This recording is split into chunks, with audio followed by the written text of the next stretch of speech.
Hi friends, ಇವತ್ತೊಂದು ಟೇಸ್ಟಿಯಾದ breakfast recipe ಮಾಡ್ತಾ ಇದ್ದೀನಿ.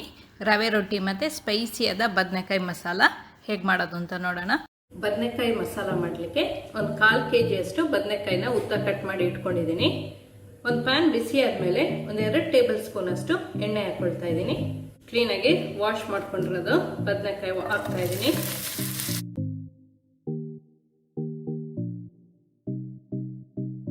ಕಾಲು ಟೀ ಸ್ಪೂನ್ ಅಷ್ಟು ಉಪ್ಪು ಹಾಕೊಳ್ತಾ ಇದ್ದೀನಿ. 1/4 ಟೀ ಸ್ಪೂನ್ ಅಷ್ಟು ಅರಿಶಿಣ ಪುಡಿ, ಅರ್ಧ ಟೀ ಸ್ಪೂನ್ ಅಷ್ಟು ಪೆಪ್ಪರ್ ಹಾಕೊಳ್ತಾ ಇದ್ದೀನಿ. ಇದೊಂದು 5 ನಿಮಿಷ ಫ್ರೈ ಆಗಬೇಕು.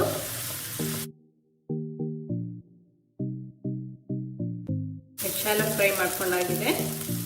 ಈ ಸೈಡಲ್ಲಿ ಇಟ್ಕೊಳ್ಳೋಣ. 2 ಟೇಬಲ್ ಸ್ಪೂನ್ ಅಷ್ಟು ಎಣ್ಣೆ ಹಾಕೊಂಡಿದ್ದೀನಿ. ಎಣ್ಣೆ ಬಿಸಿ ಆದ್ಮೇಲೆ 1/4 ಟೀ ಸ್ಪೂನ್ ಅಷ್ಟು ಸಾಸಿವೆ, 1/4 ಟೀ ಸ್ಪೂನ್ ಅಷ್ಟು ಜೀರಿಗೆ ಹಾಕೊಳ್ತಾ ಇದ್ದೀನಿ. 2 ಮೀಡಿಯಂ ಸೈಜ್ ಈರುಳ್ಳಿ ಹಾಕೊಳ್ತಾ ಇದ್ದೀನಿ, ಸಣ್ಣದಾಗಿ ಕಟ್ ಮಾಡ್ಕೊಂಡಿರೋದು. 1 ಮೆಣಸಿನಕಾಯಿ, ಸ್ವಲ್ಪ ಕರ್ಬೇವಿನ ಸೊಪ್ಪು ಹಾಕೊಳ್ಳೋಣ. ಈರುಳ್ಳಿ ಎಲ್ಲ ಸ್ವಲ್ಪ ಕಲರ್ ಚೇಂಜ್ ಆಗೋ ತನಕ ಫ್ರೈ ಮಾಡ್ಕೋಬೇಕು. ಈರುಳ್ಳಿ ಎಲ್ಲ ಸ್ವಲ್ಪ ಫ್ರೈ ಆಗಿದೆ. 1 ಟೀ ಸ್ಪೂನ್ ಅಷ್ಟು ಶುಂಠಿ ಬೆಳ್ಳುಳ್ಳಿ ಪೇಸ್ಟ್ ಹಾಕೊಳ್ತಾ ಇದ್ದೀನಿ. ಒಂದು 2 ನಿಮಿಷ ಫ್ರೈ ಆಗಲಿ.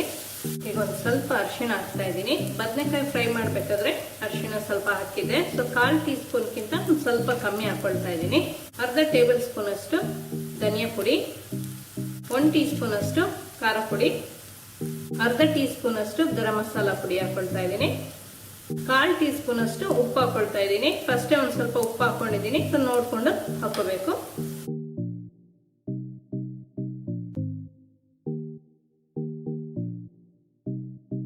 ಇದಕ್ಕೊಂದು 2 ಮೀಡಿಯಂ ಸೈಜ್ ಟೊಮೆಟೊ ಹಾಕೊಳ್ತಾ ಇದ್ದೀನಿ. ಟೊಮೆಟೊ ಎಲ್ಲ ಚೆನ್ನಾಗಿ ಬೇಯಬೇಕು. ಒಂದು 3-4 ನಿಮಿಷ ಚೆನ್ನಾಗಿ ಇದನ್ನ ಫ್ರೈ ಮಾಡ್ಕೊಳ್ಳೋಣ.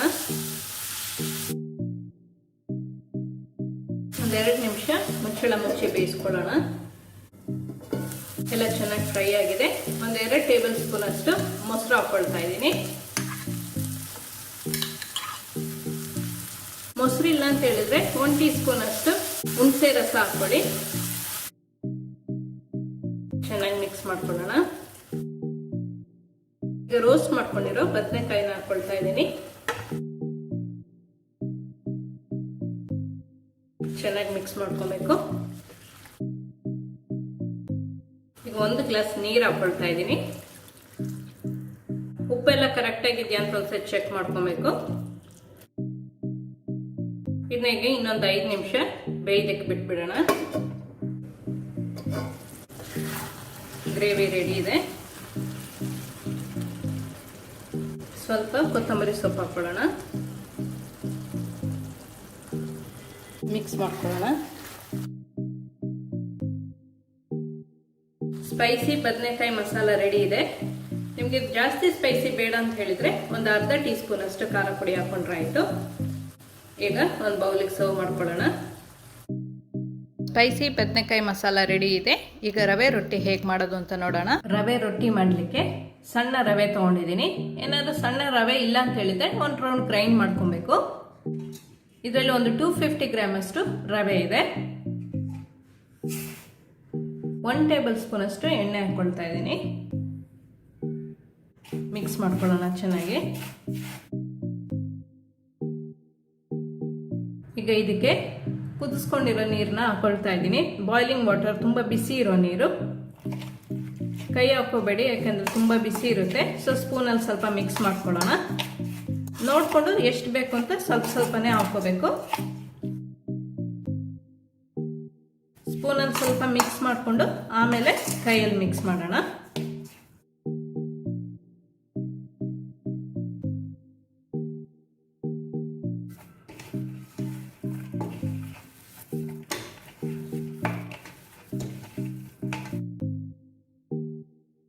ಚೆನ್ನಾಗಿ ಈ ಥರ ಮಿಕ್ಸ್ ಮಾಡಿಕೊಂಡು ಒಂದು 15 ಮಿನಿಟ್ಸ್ ರೆಸ್ಟ್ ಮಾಡಕ್ಕೆ ಬಿಡೋಣ. ಈಗ 15 ಮಿನಿಟ್ಸ್ ಆಗಿದೆ. ಇನ್ನೊಂದು ಸತಿ ಚೆನ್ನಾಗಿ ಮಿಕ್ಸ್ ಮಾಡ್ಕೊಬೇಕು. ಚೆನ್ನಾಗಿ ನಾದಬೇಕು.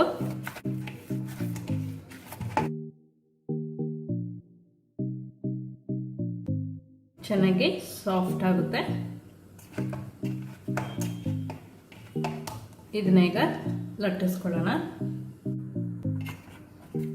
ಸ್ವಲ್ಪ ಹಿಟ್ಟು ತಗೊಂಡು ರೌಂಡ್ ಮಾಡ್ಕೊಳ್ಳೋಣ. ಈ ಥರ ಮಾಡ್ಕೊಬೇಕು. ಆಮೇಲೆ ಅಕ್ಕಿ ಪುಡಿ ತೊಗೊಂಡಿದ್ದೀನಿ. ಅಕ್ಕಿ ಪುಡಿ ಇಲ್ಲ ಅಂತ ಹೇಳಿದ್ರೆ ಗೋಧಿ ಅಥವಾ ಮೈದಾನು ತೊಗೊಬೋದು. ರೌಂಡಾಗಿ ಲಟ್ಟಿಸ್ಕೊಳ್ಳೋಣ.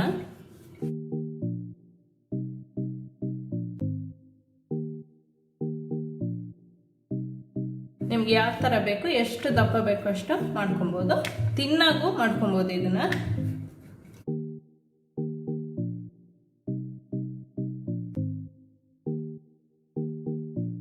ಇಷ್ಟು ತಿನ್ ಮಾಡ್ಕೊಂಡಿದ್ದೀನಿ. ಈ ಥರ ಎಲ್ಲ ಮಾಡಿ ಇಟ್ಕೊಳ್ಬೇಕು.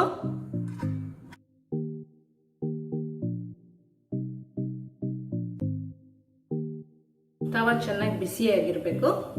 ಚೆನ್ನಾಗಿ ಬಿಸಿ ಆದ್ಮೇಲೆ ಹಾಕೋಬೇಕು. ತಣ್ಣಗಿರುವಾಗ ಹಾಕೊಂಡ್ರೆ ರೊಟ್ಟಿ ಸ್ವಲ್ಪ ಗಟ್ಟಿಯಾಗ್ಬಿಡುತ್ತೆ.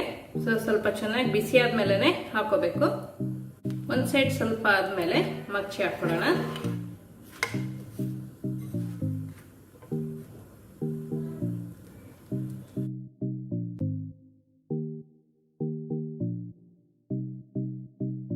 ಇನ್ನೊಂದು ಸೈಡ್ ಸ್ವಲ್ಪ ಚೆನ್ನಾಗಿ ಬೇಯಬೇಕು.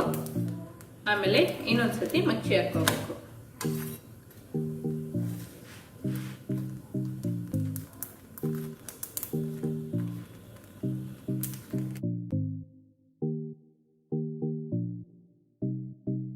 ಇದಾಗಿದೆ. ಬೇರೆ ಪ್ಲೇಟಿಗೆ ಹಾಕೊಳ್ಳೋಣ. ಇದೇ ತರ ಎಲ್ಲ ಮಾಡಿ ಮಾಡಿ ಇಟ್ಕೋಬೇಕು.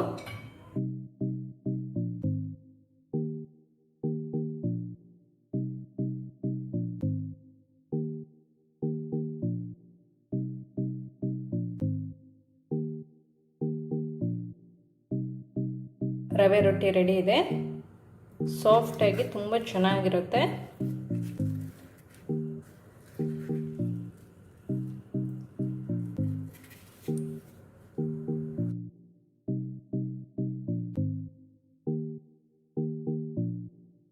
ರವೆ ರೊಟ್ಟಿ ಮತ್ತು ಬದನೆಕಾಯಿ ಮಸಾಲ ರೆಡಿ ಇದೆ. ಎರಡು ಕಾಂಬಿನೇಷನ್ ತುಂಬ ಸೂಪರ್ ಆಗಿರುತ್ತೆ. ನೀವು ಸಹ ಮನೇಲಿ ಒಂದ್ಸತಿ ಟ್ರೈ ಮಾಡಿ ನೋಡಿ. ಈ ವಿಡಿಯೋ ಇಷ್ಟ ಆದರೆ ಲೈಕ್ ಮಾಡಿ, ಶೇರ್ ಮಾಡಿ. ಈ ಚಾನೆಲ್ಗೆ ನೀವು ಇನ್ನೂ ಸಬ್ಸ್ಕ್ರೈಬ್ ಮಾಡಲಿಲ್ಲ ಅಂದರೆ ಸಬ್ಸ್ಕ್ರೈಬ್ ಮಾಡಿ. ಸಬ್ಸ್ಕ್ರೈಬ್ ಪಕ್ಕದಲ್ಲಿರುವ ಬೆಲ್ ಬಟನ್ ಪ್ರೆಸ್ ಮಾಡಿದರೆ ನನ್ನ ಹೊಸ ವಿಡಿಯೋ ನೋಟಿಫಿಕೇಷನ್ ನಿಮಗೆ ಬರುತ್ತೆ.